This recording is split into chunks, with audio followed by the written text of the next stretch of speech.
Hi, this is River Knight. I'm one of the co-founders here at Developing Australian Communities, and I'm visiting QDN today and talking to the amazing Nicole Taylor, who is leading up the Emerging Leaders program. Can you tell us, for those that have been living under a rock, what is QDN? QDN is a statewide member-led organisation run by and for people with disability. We are the executive peak body, and our members amplify the voices of people around disability rights and advocacy. So if you are a person living with disability here in Queensland, you can join up, be a part of QDN. And as service providers, can they link in as well and make sure they're a part of things and know what's going on? They sure can, and they can become part of our supporter network as well. All our work in QDN is focused around systemic advocacy in policy, projects, peer support, leadership and paid consultancy. Wow, that's a huge job, of course. And, because going around the countryside, I get to visit all the different states and all the different advocacy services. And not just being a member of QDN myself, it doesn't sway my opinion, of course, but QDN is my favourite, of course, and they do the best job. And, you've got this thing called the Emerging Leaders program. What on earth is that? Yeah, sure, River, thank you. So the program is for people with disability who want to build capacity and transform their lives to support others, drive equality, rights and inclusion. Right, so we've got people living with disability, they join up, they can become part of the program, they develop some skills to really provide that leadership role, and what kind of things do they often then go on to do?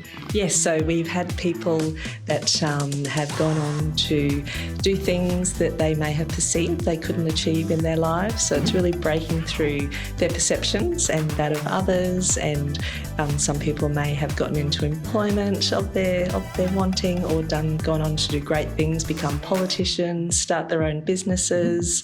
It really inspires their confidence and builds their skills for self and also sharing with others with people with disability. And who can apply? So is it any specific types of disability? Is it only adults or children or families? Or who's really the group that we're kind of focusing on? So all people with disability over the age of 18 can apply. So any person who has a disability in Queensland who would like to lead and influence and create change for themselves and others. Fantastic, and I've met some of the emerging leaders and some of the people that have been going through the program. How many sort of, graduating groups are we at the moment? Yeah, so we've been running the program for the last 4 years, and we have about 100 graduates that are part of that alumni group, and a lot of them still stay quite connected. And as part of what we do at QDN, it's about amplifying their voices around leading change for all people with disability. And of course, everything that's going on in the sector, supporting people, the Emerging Leaders program, how do you get the resources to really do such valuable work? We're funded by the Department of Social Services to deliver this program. We do have some capped numbers each calendar year for our cohort in the Emerging Leaders. So let's see what the future holds around further growth and opportunity to grow the program for people. And maybe some private sponsors. Potentially. You never know. There might be some mining magnates out there, some people who are looking to invest in something really important. You never know. But it is such a valuable thing, and the dollars saved by the work that gets done here is tenfold when we look at the impact on the sector, which is why it's so important. And we're really looking forward to seeing everyone, of course, at Queensland's biggest event that's coming up in March, which is very, very soon and coming up very quickly. Of course, QDN will be there. We should have around 6,000 to 8,000 people. We're looking at, of course, people coming and entertaining and being part of the big stage there every day with the information hub. And of course, QDN will be near that, so that people can get the support in navigating the sector. They can also talk to QDN. You can engage with QDN directly, of course. There's nothing about us without us is a huge theme for us. I've been a member of QDN for a long time, and I certainly couldn't be doing what I do without the support and all the amazing stuff that QDN has done, encouraging me to actually get my act together and try and make a splash. So it's so valuable what QDN does. What would you say to people who want to apply, that are not sure, maybe they're sitting going, oh, is this for me? What would you say to those that are thinking about it? So I would say go for it. We've had so many graduates that we have witnessed either refine their skills or emerge into the people that they sometimes put barriers in place that they may have perceived that they had for themselves or in our society, and they've gone on to do amazing passion projects. And even for some of the people who have applied because of our cap numbers, there have actually been other leadership opportunities for them to follow as part of their connection with QDN and the broader network around the state. So I'm interested in the program. I'm thinking, yep, that sounds like something I can do. How do I go about applying? So people complete an application form to get in, and they can do that by going onto the qdn.org.au website, and Emerging Leaders is on the front page, or they can call us up on 1300 363 783 if anyone wants to find out more or they would like some assistance to apply. We'd be more than happy. And of course, we'll have all the links, the phone numbers, everything down below if you're interested in the Emerging Leaders program. Can you tell us a little bit about what disability leadership means to QDN? Sure. So for our members, advocating for self and others with disability to achieve their goals and dreams and not be limited by their perceptions or barriers, changing culture towards a more fair and equal society, to be leaders in communities and knowing when to take charge and when to adapt the way we advocate to achieve results, being part of influencing QDN's mission, empowering people with disability to be fully included as citizens in social and economic life of the community.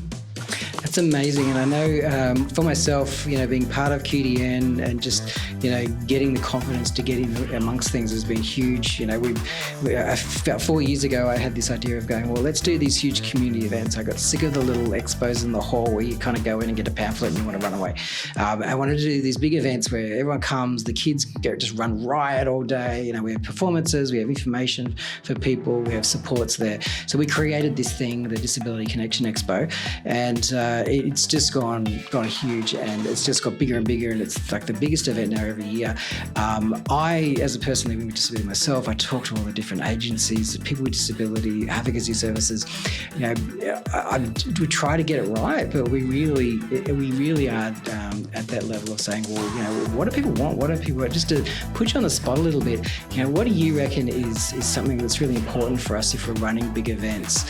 Anything that comes to mind that's really important that we get right for any sort of event that's being run in Queensland for people with disability? Yeah, so we often talk about co-design and having people with disability at the table to be part of that. Yep. And River, the expos are an amazing opportunity for people with disability to come along and be part of it. At QDN, many of our members will be there to actually talk to other people with disability, to share their experience, because they understand more than anyone living a life with disability and what that means to people. So for me, it'd be about actually having people with disability present and sharing what they know or what they can change in rights and advocacy. And in QDN, we have 4 pillars that are inform, connect, lead and influence. And being part of the network, we encourage all our members to live, to work, to play in that space in what they can do for themselves and others. And of course, when I think of emerging leaders, I always think of all those different service providers that are out there. And I think, how many of you have people with disability on your board? How many service providers out there have people living with disability that are informing the policies that the service provider is making, that inform and the practice and the work that the staff are doing with the people with disability that they support? And that'd be a really interesting one. I'd love to go around at the expo and do a bit of an audit and say, right, we're going to check down how many people have you got on your board? How many people have you got on your board? That'd be a lovely one to do. But it's so important for service providers. And I'll say, when they'll go, oh, how do we do this? What should we do? Is this getting it right? And I'll say, well, have you asked the person? Have you asked the disability sector, and I get that a lot with the even with the expo. I get a lot of pressure from service providers saying, why don't you put carpet through the whole event? And I say to them, well, apart from it costing $30,000 to $40,000, which I don't have, when I go to the disability sector, I say, should we get carpet? And the people using wheelchairs will come to me and say, please no.